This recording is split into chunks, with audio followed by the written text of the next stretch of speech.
Perfect. So maybe we'll just let people trickle in as we start, and there's about 11 people here now, which is great. And yeah, and I'll give it away to you, Jay. Okay, I'm just setting up my Zoom here. I am Mm, not going to be able to see the chat right now. I'm just trying to pull up the chat. There we go. Okay. yeah. That's okay. I can also Yeah, manage it. if people ask while I'm talking. I don't mind being Yeah, interrupted. So I just want to kind of set everything up. Um, sounds great.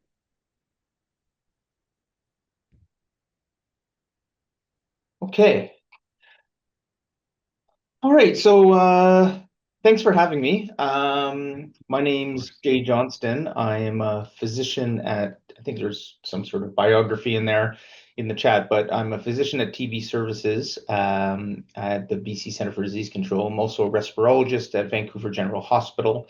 My primary role is as a clinician in the TB clinics and as a respirologist on the TB ward and general respiratory ward.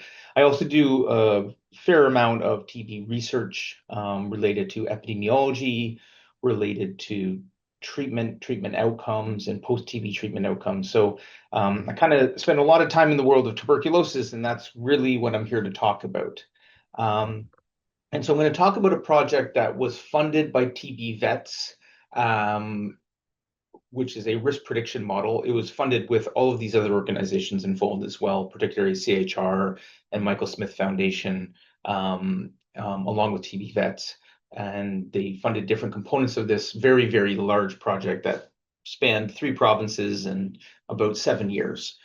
So I'll talk a little bit about that today, but also I'm here to talk about just tuberculosis in general. It's making into the news a little bit more, but I think people are not aware of TB as they should be, and being the number one infectious disease killer in the world. So I have a few disclosure slides and acknowledgement slides first.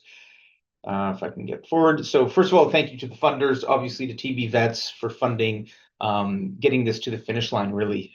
This is a very large project that involved, at least 20 people working over 7 years, and TB Vets really was critical in getting this past the finish line. There was one last hurdle post-COVID that really was a problem. So I'm deeply grateful to TB Vets for that. Um, Here are some of the people that worked on this project. Here in BC, Pop Data BC was the organization with linked databases. Camilla Romanowski, Joseph Poyet put a lot of work into this. Hennedy Shula was a biostatistician. The Quebec team led by Jonathan Campbell and Dick Menzies, and then the Ontario team led by the team at ICES along with Dr. Broad, who is the MDR-TB lead in Toronto. And I'd also like to thank all of the other funders and the federal government who was involved as well. I'd also just like to acknowledge that I live on the unceded land of the Musqueam, Squamish, and Tsleil-Waututh people, and that this is a scourge to these to Indigenous people throughout Canada. Not particularly these three groups of people, the nations that I'm currently on, but there is a people who are Indigenous descent are disproportionately affected by TB across Canada, related to basically the roots of colonialism, all the way to current day policies. And so, although I won't be talking about this today, because I'll be talking about TB in people born outside of Canada, this is a major problem in First Nations communities and needs to be addressed. And thank you so much for acknowledging that as well. That's beyond an expected land acknowledgement, and I really appreciate that. Okay, all right. Yeah, I mean, it's a major issue in Indigenous communities it throughout truly Canada. is. So this was from the New York Times a couple of years ago. Ending TB is within reach, so why are millions still dying? Good question, New York Times. Good question. Um, it is the world's leading infectious disease killer. It has been the world's leading infectious disease killer for at least a decade. For about 15 years, HIV was the world infectious disease killer prior to that, and then COVID surpassed it briefly. But once again, we have surpassed COVID and HIV. It has been the leading infectious disease killer for likely millennia, although we obviously don't have the data to support that, and continues to be, despite this being a treatable, preventable illness. This is an illness we can prevent our way out of by giving people preventive medications. This is an illness that we can treat people and cure them of at least of the acute infection of the disease. Yet we don't. And this is really because we don't care enough, in my mind. It is complicated, but so is HIV, so is COVID, and we were able to tackle this. So is hepatitis C, we were able to tackle that. So is malaria, we were able to tackle that. But for some reason, we can't do it for TB. And I'm here to talk about TB to get the word out, because whenever I talk about how I'm a TB specialist at a dinner party or something, people always turn to me and say, "Oh, TB is still around?" Yes, it is. And it's killing as many people as it's always killed. Um, and you can kind of hear the outrage in my voice because it's been falling on deaf ears. That said, the United Nations has finally started paying attention to this and had a high-level meeting twice in 2018 and 2023. And that is a high-level meeting is a big deal, meaning in 2023, when they had the high-level meeting, there were only two other high-level meetings by the United Nations, one on pandemic preparedness and one on antimicrobial resistance. So people are starting to pay attention, but it is still a major problem affecting a lot of people, including people in Canada. So about 11 million people around the world get tuberculosis disease, and about 1.5 million people, depending on the year, die of tuberculosis disease. Again, preventable, curable disease, 1.5 million people dying. So, about half the population of Vancouver dying every year of this disease unnecessarily. Um, I think more importantly, this doesn't account for all the people who are then affected by the disease later in life. So once you have TB, you're left with a lot of lung injury and scarring, potentially cognitive issues, renal issues, lots of different potential problems. And there are 155 million people alive today in the world, meaning 1 in 50 people are TB survivors. And a lot of those people will die prematurely because of tuberculosis affecting their heart, their lungs, their kidneys, their bones. And these 1.5 million deaths related to TB disease do not account for those people who die of TB disease later in life. It's estimated, our modeling group estimates that about 100,000 people live in Canada post TB disease. So this is a significant problem even in Canada. And again, we are not really giving it the attention it deserves, I don't think. So I think just to get everybody on the same baseline, I want to first talk about, well, what is TB? People have these sort of old ideas of it and maybe don't really understand what it is. So TB is a bug called Mycobacterium tuberculosis. It's a bacteria. It's a unique bacteria that has a really thick cell wall, which makes it different than other bacteria in terms of trying to kill it, because it's more resistant to antibiotics or some antibiotics. It also is very slow growing. So it'll replicate once per day, which is very slow for a bacteria, and which makes it also hard to kill and hard to get rid of, but also makes it slow growing. So when you get a TB infection, it can take days, months, well, really months, years to get out. Whereas if you get an E. coli infection, if anyone's gone to Mexico and drank the water, you can get it within days or hours. So this is a much slower growing disease bug, and it causes a slower disease that slowly kills you over time. So what happens with TB? Well, somebody has it in their lungs. So here's somebody with TB in their lungs. This is the bug affecting the right upper lobe of their lungs. And that person is either coughing, sneezing, or singing, and droplets are expelled into the air. And it's an airborne infection. So if everyone remembers the difference between COVID and the common cold, the problem with COVID was that it was an airborne infection. It can transmit over larger distances. So can TB. And so it transmits in communities, in close contact with people with TB, but they don't have to have face-to-face contact. You have to be in the same room as that person, obviously, or in the same region as that person. And you have to usually have fairly prolonged contact, meaning several hours, not just minutes, but that would expose you to the TB bug. You then get it into your bug. So you can see this person has inhaled the bug and it goes into their lung. And then the bug sets up shop. And basically, the immune system attacks TB. And then over the course of many months or years, there is a dance between TB, the bug, which is trying to grow, and the immune system, which is trying to keep it suppressed. And they usually are kept suppressed in a thing called a granuloma, which is a small millimeters wide circle of immune cells, and in the middle is this bug. And for anyone who's seen Jurassic Park, I kind of am, it's kind of like T-Rex testing the fences. So TB is the T-Rex hanging out, waiting for that fence to break down, and then it's released, and it, causes havoc in the body. And for most people, when you get the TB bug and you inhale it, your immune system either kills it right away or it keeps it in check actually for your entire lifetime. So if you have a good immune system, oftentimes it never really affects you. However, in some people who are totally healthy and in people who have a broken down immune system, either through drugs, HIV, or advanced age, the bug comes back. And so you can be exposed as a child to TB, and then 20, 30 years later, it can come back and cause disease. Most often it comes back in the first 2 years, but it can be years or decades later.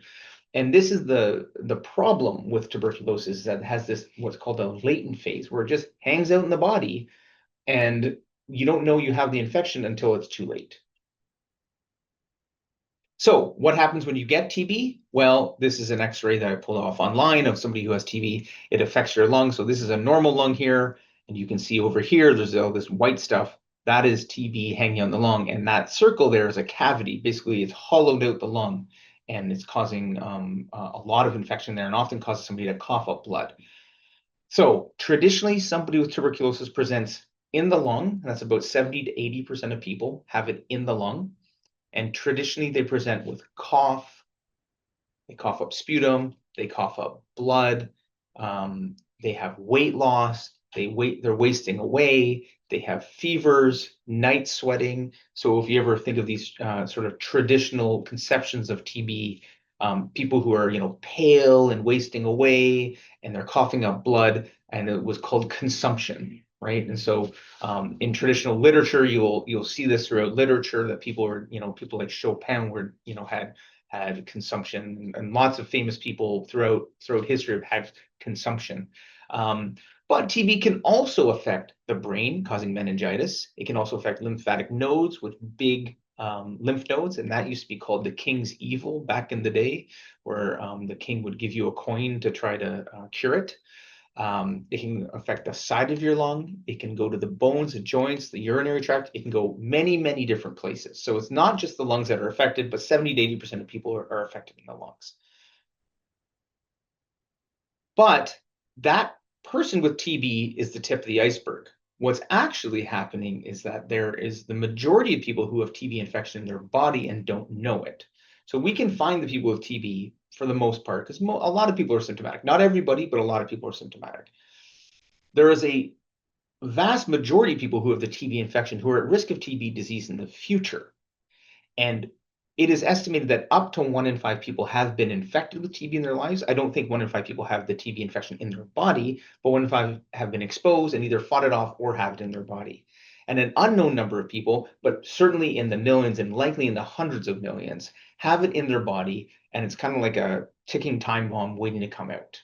And this is, again, the problem with tuberculosis. There's people walking around without any symptoms who are at risk of getting it in the future because they got prednisone immune suppression, or they acquired HIV, or they had rheumatoid arthritis and they went on an immune suppressing medication of different sorts, or they're of advanced age and their immune system broke down and the TB comes back. And so finding these people is the real challenge of TB control. Is, we can find most of the part of these people, and we need to find these people to prevent them from getting harmed by the TB and also from infecting other people. But this is the group of people we truly want to find, because this is the group that we can give preventative therapy to and give a small dose of one medication for 4 months and it'll go away. And if we can do that, we can actually eliminate TB. But this is a large group of people, and that's the challenge. So we have this big iceberg. Well, who is actually getting TB disease in the world? And as a corollary, it's sort of who has TB infection too. So this is a map, global epidemiology. This is, I think, from the 2023 report, but basically every year it looks exactly the same because it doesn't really change. So the darker the green, the higher the incidence of tuberculosis. So you can see South Africa, for example, has very high incidence of tuberculosis, in part related to their HIV epidemic, in part related to endemic inequities in poverty and lack of healthcare infrastructure, malnutrition, lots of different reasons that it would happen. But to give you some insight, we in British Columbia have about 300 people a year with TB disease. Canada has approaching 2,000, but about 1,800 people a year with TB disease. The United States, with different demographics, different risk factors, has about 10 to 12,000 people per year, about 10,000 people per year with TB. So 10,000 United States. Cape Town, just Cape Town, has 30,000 people with TB a year, right? So incredibly high numbers, really bad TB rates, and really not just. And so that's greater than 300 per 100,000. Similarly, if we went up here to Iqaluit and to this area called Nunatsiavut, another Inuit area, they have incredibly high rates of TB. Very small populations, but rates often exceeding greater than 300 per 100,000, which is really, really, like disgusting in my mind, because the rate amongst Canadian-born non-Indigenous groups is about, 1 in a million, right? So we're like maybe 0.5 per 100,000. And in Inuit groups, it's greater than 300 per 100,000. So the inequity there is huge, and that's related to poverty, healthcare infrastructure, housing infrastructure, lots of different reasons, but definitely needs to change. So very high rates here, but actually when we talk about where the TB is, this is actually the area with the most TB in the world in terms of absolute numbers. So India has 2 million people with TB every year. So 1 in 5 people with TB disease in the world are living in India. Indonesia has extraordinarily high rates. China doesn't really have high rates, but it has a large population, so it has a lot of TB as well. So if you counted these 3 countries, you'd have about 35% of the world's tuberculosis. So, where people are living, broadly speaking, in the world is where TB is, but the highest rates are in sub-Saharan Africa, largely related to the HIV epidemic. But you can imagine if TB rates are high in this area, these are a lot of countries where people who migrate to Canada are born in. And so those rates can translate to higher TB rates in populations from those countries living in Canada because of that whole latent period I was describing earlier. So it's important to know this to understand how we deal with this. In terms of our own national epidemiology, this is a point where we could pat ourselves on the back and say, look, there's, post-World War I, rates went up because of, lots of different reasons, but healthcare infrastructure. And then once streptomycin and isoniazid were invented, basically immediately post-World War II was when streptomycin rolled out, rates just plummeted, right? Which is great. But now let's look at the next slide. This is where we are now. We need to get to elimination, which is less than 1 per 100 or 1 per million. And pre-elimination is less than 1 per 100,000. And we are at pre-elimination with Canadian-born non-Indigenous groups. But we are not at pre-elimination with everybody. And you can see that it hasn't changed at all. And in fact, in the most recent report, it's actually gone up, and the absolute numbers of TB have gone up for the first time in like 50 years, maybe more, 70 years. Is the first time we've actually seen an increase in TB rates, which is really a shame, I think. So what's happening? Why? Well, what's happening is a lot of people who are born outside of Canada are getting tuberculosis. And they're basically getting tuberculosis at not immediate at birth, but while growing up in their country of origin, and then move to Canada and then develop TB once here because they were exposed recently prior to coming, because they developed diabetes, because they developed chronic kidney disease, or they just have advanced age, their immune system's not working as well anymore. So this group is the vast majority of TB in British Columbia and in Canada. We're 85% here. In the people who are Canadian born, about half to 2/3 are Indigenous groups, Inuit, First Nations, not so much Métis, but Inuit and First Nations groups. And then a small proportion are homeless Canadian-born people. And those are the groups that are getting tuberculosis. But really, I'm going to focus my talk on this because this is a huge group that if we ever want to tackle TB elimination, which we did commit to in the United Nations to tackle TB elimination, we committed to it 12 years ago, we need to do something about this. And we need to do something about this. I'm trying to minimize this, but I'm just going to talk about this today. So how do we eliminate TB in Canada? So we have this bug, it's got a latent period, we've got preventive therapy, but how do we actually eliminate tuberculosis? Well, um, you know, one way is to vaccinate our way out of this. And so there is a vaccine coming down the pipeline that just got its legs cut out under it because of the man to the south. But hopefully we can, get funding for a vaccine development. But even best case scenario, the new vaccine being funded largely by the Gates Foundation is only about 50% effective. It really isn't that effective. Um, and so in the absence of a really effective vaccine, we need to scale up screening and we need to scale up preventive treatment. But preventive treatment requires 4 months of TB medications. Screening itself requires a nurse to see you twice, you go through symptoms, do a chest x-ray. This is expensive. So if we were to do this on, 2, 3 million people, we would be spending $100 to $200 per screen on a few million people if we really wanted to screen everybody who migrated to Canada. And that is, hundreds of millions of dollars across Canada, if not $1 billion. And so the Canadian government just doesn't, prioritize that. And I understand that. I'm not saying that it should, because I'm not sure if it's cost effective. So who should we screen? If we aren't going to screen everybody who comes in the country, just broadly speaking, who should we screen? And that's the real question here. And that's what I've been spending a large part of the last decade trying to figure out. So the problem is there's a lot of risk factors for TB. There's demographic factors, where you're born, what your age is, lots of stuff like that. Were you exposed to TB? Did you get treated with TB in the past? How long have you been in Canada for? That kind of stuff. And then your comorbidities. Do you have diabetes, HIV, all these things that put you at risk for TB? So you can imagine each of these risk factors has its own risk. So how do we combine this to say you should be screened, you should not be screened? So a 54-year-old born in India who is healthy, should we screen them? What about a 54-year-old born in India who has diabetes? Should we screen them? Et cetera, et cetera, et cetera. There's just so many different variables that's really hard to understand who to screen and who not to screen.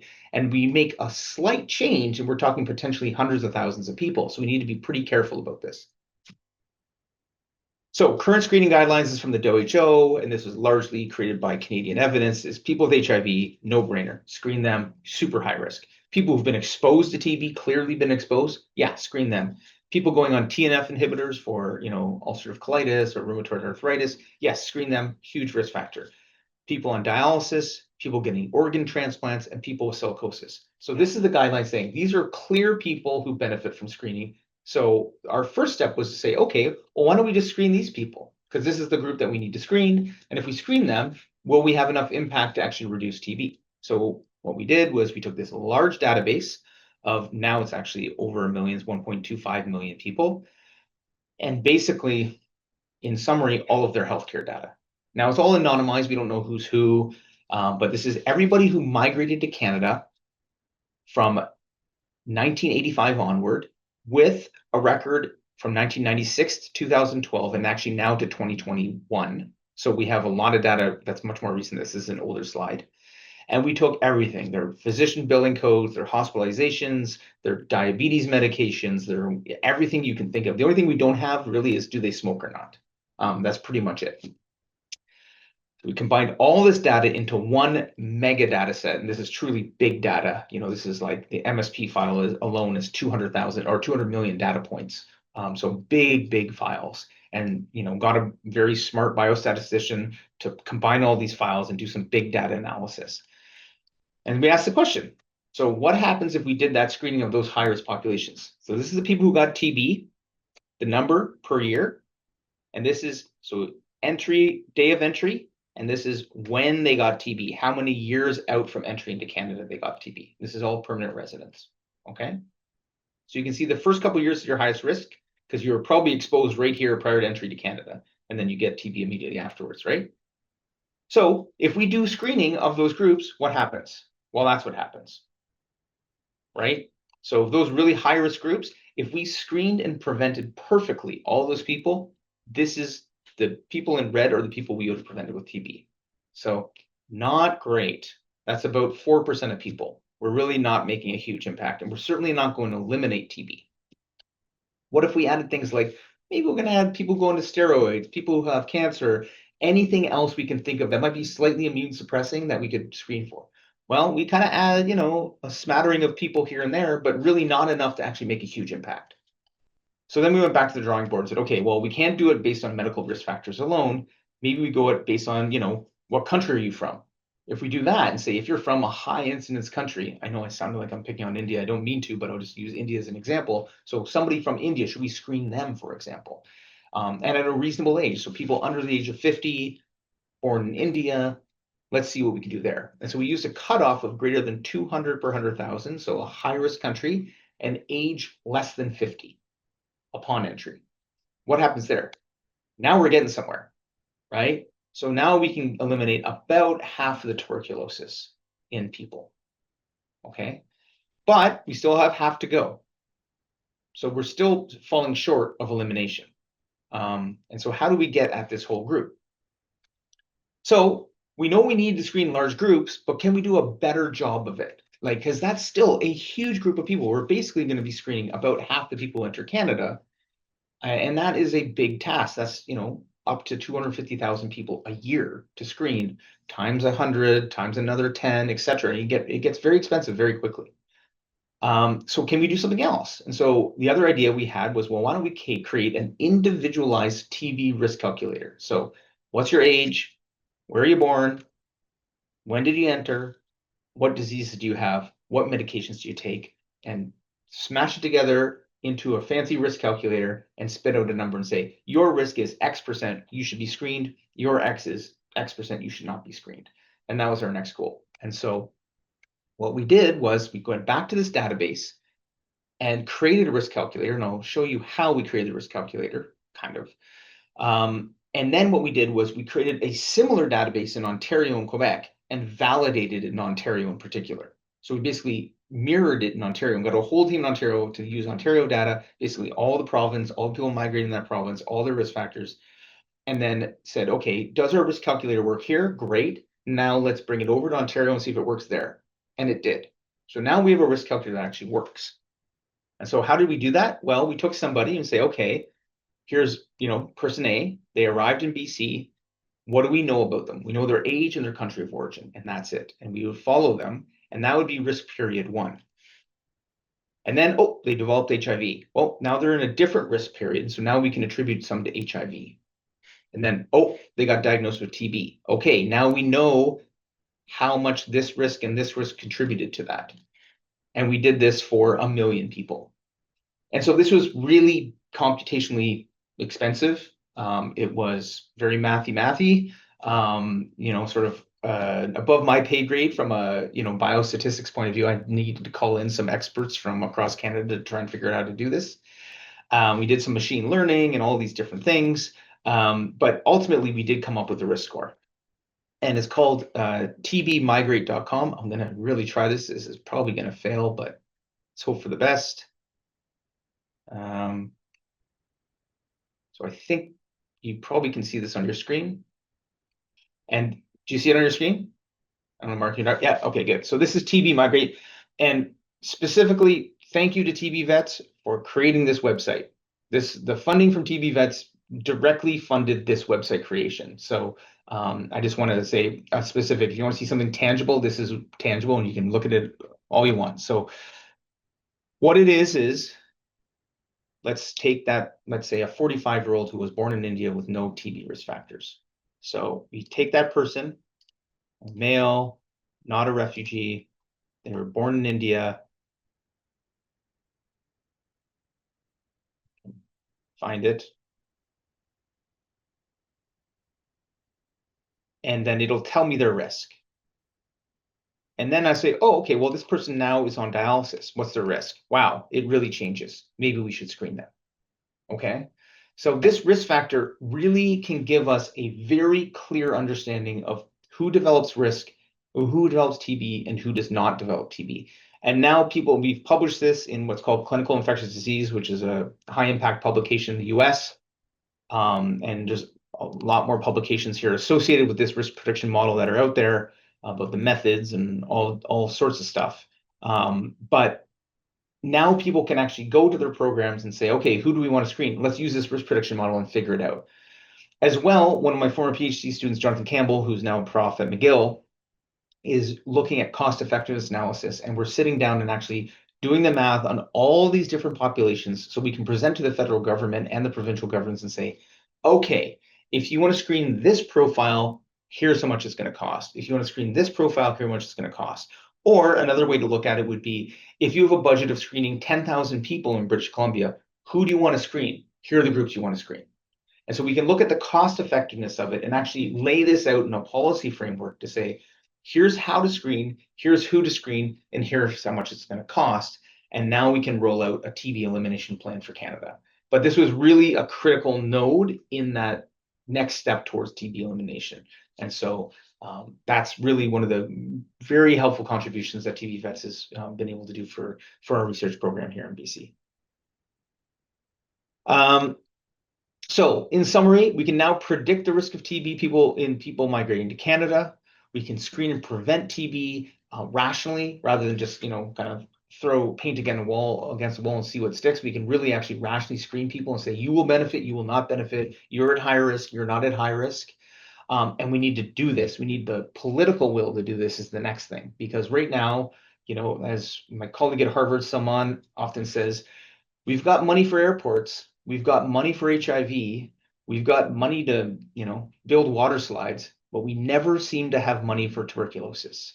And we really do, if we want to eliminate this scourge that's been, framed as a historical disease, but is the #1 infectious disease killer in the world, we actually need to step up and do something about it. We can't just sit back and watch. Thanks very much, and I'm happy to answer any questions you have. Oh, that was fantastic. Thank you. Thank you, Jay. I think that really puts everything into perspective too at how relevant it still is everywhere. Oh, it's highly relevant. And actually, before I forget, this is not my book. So this is a book called Everything is Tuberculosis. Yes. So for those who haven't read it, it's written by John Green, who's like he was a young adult author. He wrote like Yep. Turtles All the Way Down and The Fault in the Stars, which is like a movie, I think. He's also a massive TikTok influencer. Like he's Yep. got a few million people on TikTok.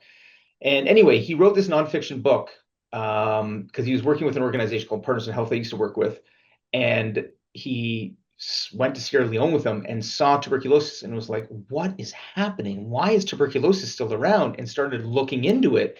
And he basically realized that tuberculosis is everywhere in history, has influenced so much of our cultures, and is, like he just gives the example of like, the cowboy hat comes out because of tuberculosis, because Stetson had tuberculosis and he went out west to kind of heal himself and noticed people didn't have good hats. And, just as an example, and it's influenced so much of what we do in terms of policy, yet it's still around. And so anyway, it's really easy read. It's like he's pretty funny. It's easy. But if you want to learn more about everything is tuberculosis, you can read that. I would highly suggest it, but there's lots of books out there, but this would probably be the easiest, fun to read. Yeah, that book has been recommended to me so many times in the last couple months. I can't wait to pick it up, Yeah, honestly. yeah, it's really great. Um, does anyone have questions? Otherwise, I have a few. Can feel free to unmute yourself or put it in the chat.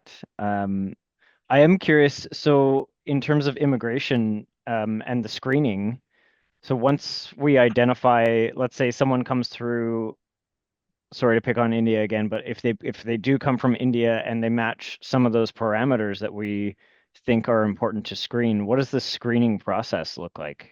So right now, the TB screening, don't get me started. It hasn't changed since 1980, really, effectively. There's been a little change where they've added people with HIV in contact, Yeah, people on dialysis, but not a lot of people are migrating to Canada on dialysis or with yeah. kidney transplants, right? So it's just not a huge population that's being screened and prevented. What they do is basically when somebody is coming here for permanent residency, or if they're coming here for a 6 month or longer work permit, like workers or students, um, people are screened in terms of symptoms and they get an X-ray if they're over Okay. 11. And if they get an X-ray and the X-ray shows TB and then they get sputums and it shows TB, they get treated before they come. And really, the whole point of that is just to prevent people with active infectious TB to get on that plane and arrive in Canada. Yeah. But it's not useful in preventing TB effectively because Yeah. chest X-rays are not good at picking up healed TB. It can pick up some, maybe 1% of people, but not a huge amount. So there's no screening for TB infection, just for TB Right. disease effectively. And so that's what this research is really doing, is trying to push the government. The government's not against it. The federal government's saying, you know what, we're going to think about this, but we Yeah. can't do it on everyone because we'll break the bank. Can we think of a rational approach? And I was like, yes, we can. Let's do a risk prediction model. And that's how this all came about. And Oh, so lovely. the idea is to influence screening policy and ideally have that screening be done upstream before coming. People then land with TB infection, and we say, yeah, you have TB infection. Hey, would you like to take this preventative therapy or not? And that's how we would do it probably. I don't Yeah. think mandate that people get treated for the infection before coming, because that would be like 1 in 5 people would have to be stranded in their country of origin before we, Yeah. right? But we could test them and then have them land with the knowledge of them being positive, and that would Yeah. be. Okay. Yeah. That's slow but sure progress. I'm sure the government eventually will get there as government takes It's forever on everything. I've given this presentation a lot to the federal government, gone to Yeah. Ottawa, but it's taken a while. Yeah, I really hope the John Green book highlights some of that because he's so well known in popular culture right now. Yeah. And yeah, I mean, apparently at these book signings he was doing, there were lineups like Yeah. hours long. So I think it has really helped get the narrative out there. Yeah. The political climate is not amazing, at least in the US, in accepting this sort of interventions, but Yeah. hopefully we can change some minds politically, because we really do need to get this into people's minds that it's unfair, unjust that this disease still exists.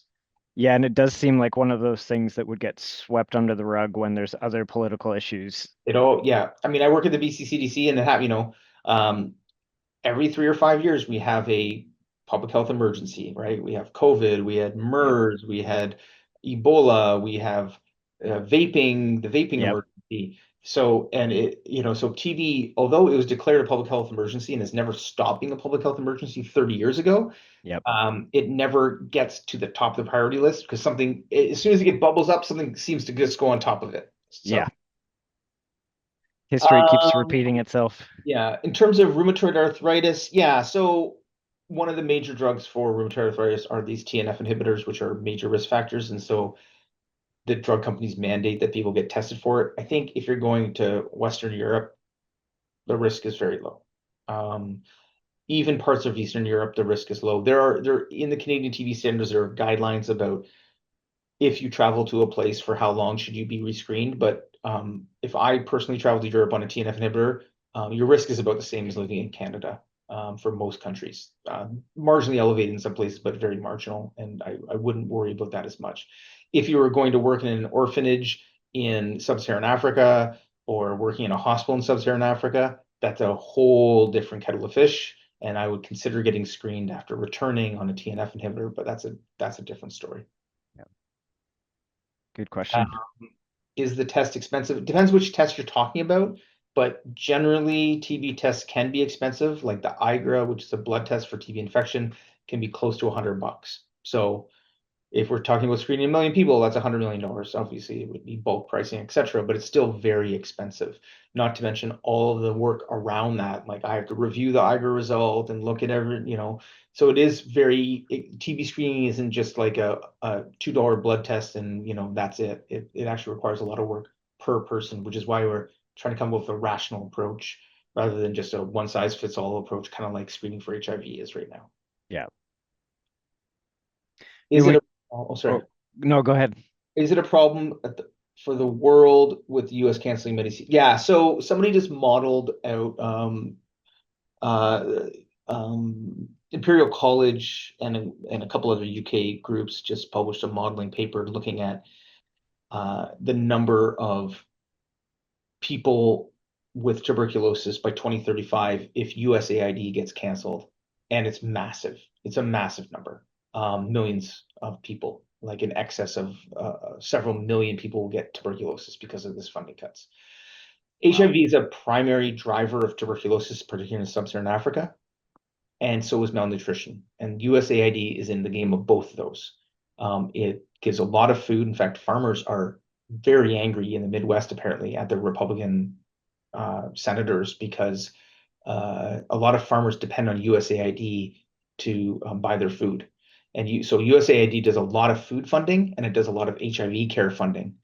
Not to mention what's called PEPFAR, which was George Bush. I give a lot of credit to George Bush for creating PEPFAR, which is a President's Emergency Plan for AIDS Relief, which funds a large part of the antiretrovirals in Africa. PEPFAR got cut briefly and is back-ish. USAID has been gutted. And so what's going to happen is you're going to have an explosion of HIV and you're going to have an explosion of malnutrition, the two primary drivers of TB. And so you're going to see higher rates of TB around the world. It's just a fact. And it's going to happen unless things get reversed pretty quickly. And even so, the damage is probably done briefly. So it really is a problem. This isn't like people catastrophizing. Like the modeling is, and the one thing I've learned is believe the modeling after COVID, right? The modeling works and it's predicting major problems. Yeah, that's a can of worms, to Yeah. say the least. Yeah.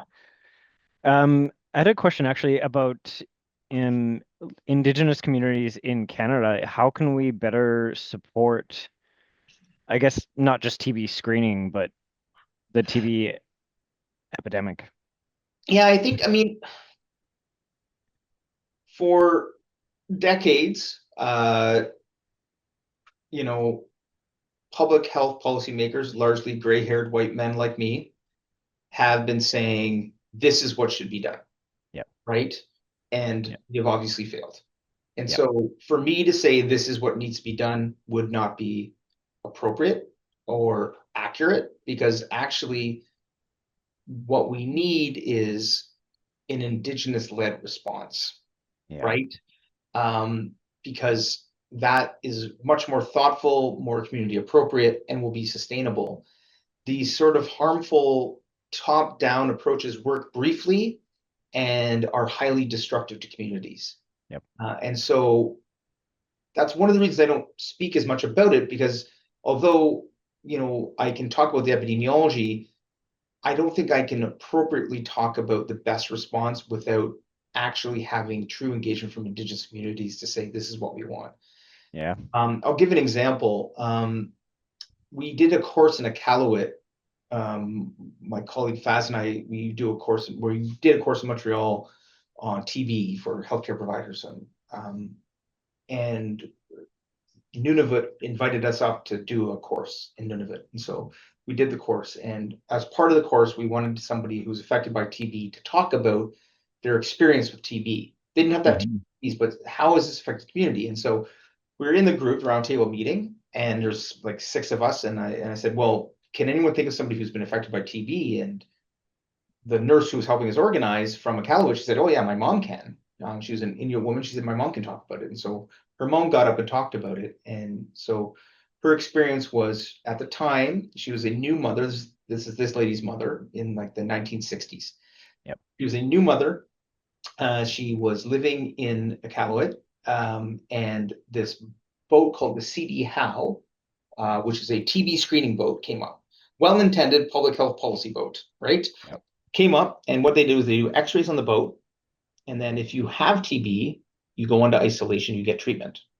yep. But what they did was she got on the boat to get an x-ray, and then she went to get off the boat, and they said, you can't leave the boat, and your child can't leave the boat because you have TB. And she stayed on the boat, was then driven down to Ottawa. They took her child and gave her to a family in Ottawa that her child didn't know, just a white family, and then brought her to Toronto, kept her in isolation for 2 years, and then Wow. she went back to Ottawa, whereupon her child, who was 3.5 and didn't know who she was, tore her away from that family again, and then they went back up to Iqaluit. So she was Wow. gone for almost 3 years without notification, torn away from her child. And so, yeah, we can do those public health things and we could eliminate TB, but at what cost, right? Exactly. Yep. And so it is a very difficult scenario for me to talk about without recognizing that these historical and current injustices are happening, and we've been largely ineffective in reducing that policy because most of it is rooted in health and equity. Most of it's rooted in, really not great housing, Yeah. really not great access to healthcare, really not great programs and policies for nutrition, Yeah. really expensive food in Iqaluit, for example. And so I can come up with lots of reasons that it can happen, but I think the policy needs to be Indigenous in the case of Inuit-led people. Yeah, So. absolutely. I would agree with that. Well, I don't know that we have any more questions. Um, but I want to thank you so much for that presentation. It was incredibly insightful. There's just so many different perspectives to consider when you talk about TB in general, let alone the specifics. Yeah, it's very interesting. If you ever want to hear more about TB, I can talk about post TB and all that stuff. And always happy to talk TB and get the word out for people who are Yeah, interested. And I'll put my email in there if people have questions. I'm very happy to answer questions you might have about TB. yeah, absolutely. I think we'd also love to have you back for more TB talk because it's just an endless conversation. Yeah. I can't. Hi. Yeah, thank you so much, Jay. It's really excellent to hear from you. All right. And thank you for mentioning TB or TB vets. Oh, well, Yeah. yeah, I'm very thankful. I'm very thankful. Yeah. Yeah, curious to see TB migrate, grow further and Yeah, further as the research continues. it's definitely happening. So, Yeah. Well, lovely. If anyone else has questions, feel free to email us, or James has put his email in the chat. And feel free to email him about anything TB. Yeah. Yeah. thanks, everyone. Yeah, Yeah, thank you. thank you. Thank you so much. Have a wonderful day, everyone. Bye. Bye.